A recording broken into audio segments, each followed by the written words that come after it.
In today's session, we will be discussing electron configuration. Many learners get nervous when they hear this term, and many of them find it difficult. So we have come up with this 3-part video series which will not only help you to overcome your fear, but you will get a crystal clear picture of the entire concept. So let's begin. When you hear the term configuration, what comes in your mind? Some kind of arrangement, right?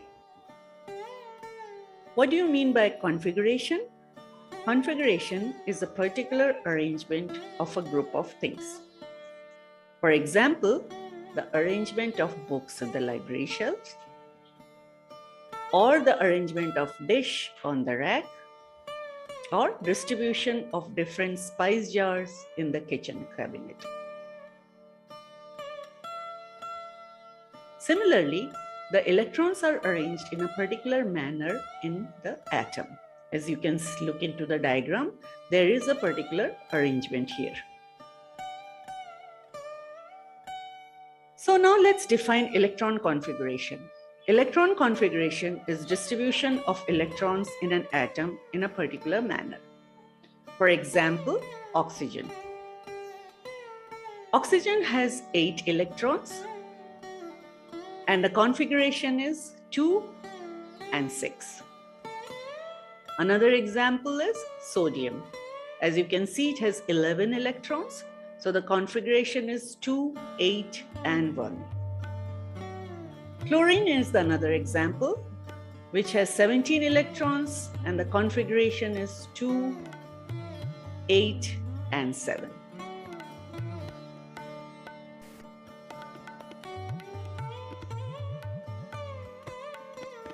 Since electrons are not located in the nucleus, they can be found anywhere outside it.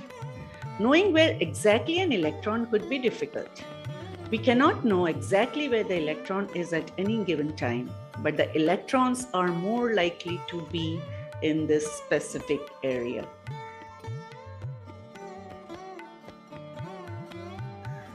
Since the electrons are not located inside the nucleus, they can be found anywhere outside.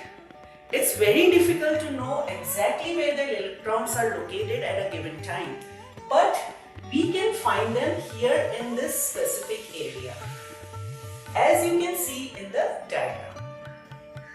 As you know, the positively charged protons inside the nucleus attracts the negatively charged electrons, as you can see.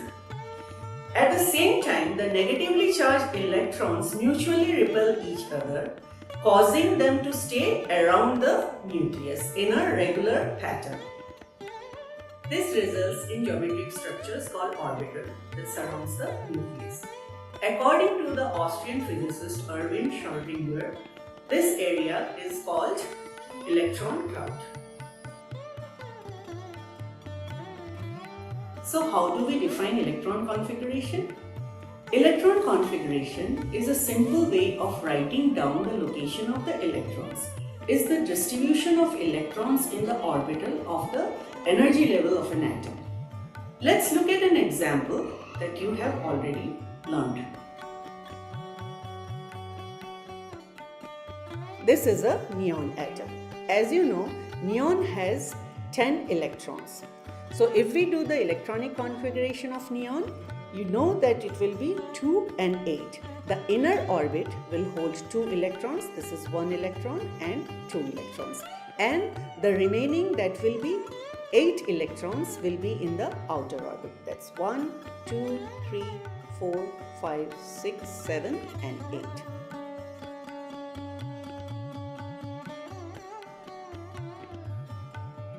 Why is electron configuration so important? Because electron configuration shows the chemical behavior of an element. It helps in chemical bond formation, as you can see in this image. There is a bond formation between 2 atoms. It also helps to find out the number of valence electron of an atom.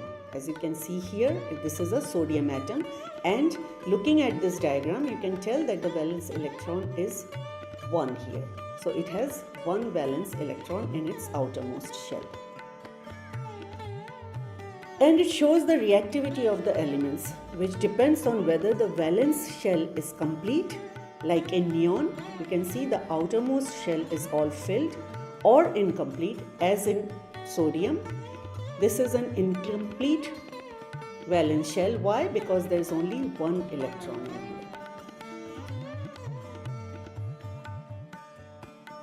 here. Takeaway from today's session. Electron configuration describes how electrons are distributed in its atomic orbitals. It's hard to find the exact location of the electrons, but it could be said that they are arranged around the nucleus of an atom in an area known as electron cloud.